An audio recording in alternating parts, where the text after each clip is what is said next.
वो दिन मैं कभी नहीं भूल सकता जब मैंने पहली बार अपने मालकिन की बेटी सुमन के साथ वो सब किया था। जब सुमन पूरी तरह से वो होकर मेरे सामने आई, मैं तो उसे देखता रह गया। वो बहुत सुंदर लग रही थी। इस पल का हम दोनों बड़ी सब्री से इंतजार कर रहे थे। मैंने कहा, सुमन, अगर तुम बुरा ना मानो तो क्या आज हम दोनों वो कर सकते हैं जो हम काफ़ी दिनों से करने की कोशिश कर रहे थे, लेकिन उसके लिए हमें कभी सही मौका नहीं मिला। तो सुमन बोली, मैं भी यही चाहती हूँ कि आज की रात हमारी ज़िंदगी की सबसे प्यारी रात हो जाए। दरअसल आज मेरे मालिक अपनी पत्नी के साथ 2 महीने के लिए ऑस्ट्रेलिया चले गए थे और आज घर में उसकी बेटी सुमन और मैं बिल्कुल अकेले थे। फिर हम दोनों थोड़ी देर कुछ बातें करने लगते हैं। तभी सुमन कहती है, अगर ये बात मेरे मम्मी पापा को पता चल जाएगी तो हम क्या करेंगे। मैंने कहा, सुमन, तुम फिक्र मत करो। अगर ये बात उनको पता भी चल जाएगी तो मैं कोई ना कोई रास्ता ज़रूर निकाल लूँगा। तो भाई लोग, कैसे हैं आप लोग? भाई लोग, आज की कहानी बहुत ही रोमांटिक होने वाली है।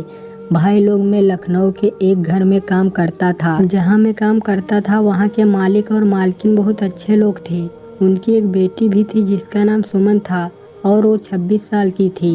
वो दिखने में बहुत ही खूबसूरत लगती थी। मैं उनके यहाँ पर गाड़ी चलाने का काम करता था। मालिक की बेटी को सुबह कॉलेज ले जाता और शाम को कॉलेज से घर लाता था। घर में किसी को भी कहीं जाना होता था तो मैं ही लेकर जाता था। एक दिन जब मैं सुमन को कॉलेज से लेकर घर आ रहा था, तभी एक कार मेरी गाड़ी के आगे रुक जाती है। फिर थोड़ी देर बाद उसके अंदर से एक लड़का निकलता है जो कि दिखने में काफ़ी अमीर घर से लग रहा था। वो मेरी गाड़ी के पास आता है और जिस तरफ सुमन बैठी थी उस तरफ का दरवाज़ा खोलकर सुमन को नीचे खींचने लगता है। मैंने पूछा, सुमन, क्या मामला है और ये लड़का कौन है जो तुम्हारे साथ बदतमीजी कर रहा है?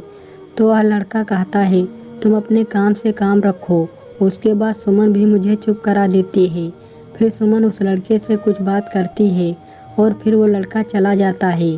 फिर मैं सुमन को लेकर घर आ जाता हूँ। मैंने सोचा सुमन से पूछूं कि वो लड़का कौन था, लेकिन फिर मुझे लगा कि कहीं वो इस बात का बुरा ना मान जाए, इसीलिए मैंने पूछना ठीक नहीं समझा। शाम का समय था, सब लोग अपने कमरे में सो रहे थे। मैं भी सोने जा रहा था। तभी मैंने देखा सुमन छत के ऊपर किसी से फ़ोन पर बात कर रही है। उसके बाद मैं भी टहलते हुए छत पर पहुंच गया। मैंने देखा सुमन की आंखों में आंसू थे, वो रो रही थी। मैंने कहा, सुमन, क्या बात है, तुम रो क्यों रही हो? तो वह बोली, मैं अपनी सहेली से बात कर रही थी। मैंने कहा, क्यों, ऐसा क्या हुआ तुम्हारी सहेली के साथ? सुमन बोली, जाने दो, बड़ी लंबी कहानी है। मैंने कहा, तो हमें कौन सी ट्रेन पकड़नी है? उसके बाद हम दोनों वहीं बैठ गए और सुमन अपनी सहेली के बारे में बताने लगी कि उसकी शादी जिस आदमी से हुई है वो बहुत शराब पीता है और रोज़ शाम को वह शराब के नशे में उसे खूब मारता पीटता है। धीरे धीरे 1 घंटा बीत जाता है। मैंने कहा, सुमन, अगर जीवन साथी अच्छा मिल जाता है तो ज़िंदगी स्वर्ग हो जाती है, वहीं अगर गलत आदमी से शादी हो जाए तो पूरी ज़िंदगी बर्बाद हो जाती है। तभी सुमन बोली, अच्छा, तुम बताओ, तुम्हें कैसी लड़की पसंद है? मैंने कहा, मुझे तो कैसी भी चल जाएगी, बस वो मुझसे बेइंतहा प्यार करे और कुछ नहीं। सुमन बोली, अच्छा, तुम्हारी कोई गर्लफ्रेंड है? मैंने कहा, नहीं, मेरी कोई गर्लफ्रेंड नहीं है और कभी बनाऊंगा भी नहीं। सुमन बोली, क्यों, तुम्हें लव मैरिज नहीं पसंद है क्या? मैंने कहा, बिल्कुल पसंद है, लेकिन मेरा मानना है कि उसी लड़की से प्यार करो जो जीवन भर तुम्हारा साथ निभा सके। उसके बाद हम नीचे चले आए। सुबह जब मैं उठा तो मालिक मुझसे बोले, मैं और तुम्हारी मालकिन 2 महीने के लिए ऑस्ट्रेलिया जा रहे हैं। तुम अच्छे से घर की देखभाल करना और हाँ, मेरी बेटी भी यहीं पर रुकेगी, तुम उसका ध्यान रखना।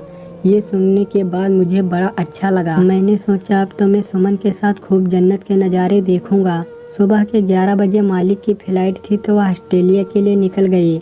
अब घर में सुमन और मैं बिल्कुल अकेले थे। जहाँ तक मुझे लगता था कि सुमन भी मुझे कहीं ना कहीं पसंद करती थी, लेकिन वो ये बात मुझसे कहने में शर्माती थी। शाम का समय था, मैं किचन में खाना बना रहा था। मालकिन के जाने के बाद खाना मुझे ही बनाना पड़ता था। मैं खाना लेकर सुमन के कमरे में गया। वो सो रही थी। वो सोते हुए बहुत ही प्यारी लग रही थी। मैंने खाना बगल में रख दिया और सुमन के पास बैठकर उसके सर पर हाथ फेरने लगा। मेरे छूते ही सुमन उठकर बैठ गई। मैंने कहा तुम खाना खा लो फिर सोना। उसके बाद वो खाना खाने लगी और मैं बाहर चला गया। रात के करीब 2 बजे अचानक सुमन चिल्लाने लगी। मैं उसकी आवाज़ सुनकर भागकर उसके कमरे में गया। सुमन दौड़कर मुझसे चिपक गई। मैंने कहा सुमन क्या हुआ, तुम चिल्ला क्यों रही थी? तो वह डरते हुए बोली मैंने एक डरावना सपना देखा है। उसके बाद मैं सुमन को शांत कराने लगा। वो मेरे सीने से लगी हुई थी। मैंने उसे बेड पर बैठाया और कहा अब तुम आराम से सो जाओ। तो सुमन बोली तुम भी यहीं मेरे पास रहो, मुझे डर लग रहा है। मैंने कहा ठीक है तुम सो जाओ, मैं यहीं बैठा हूँ। धीरे धीरे सुबह हो गई। मैं किचन में गया और चाय बना कर लाया। फिर हम दोनों साथ में चाय पी रहे थे। सुमन बोली अमन तुम सारी रात मेरे बेड के नीचे बैठे थे।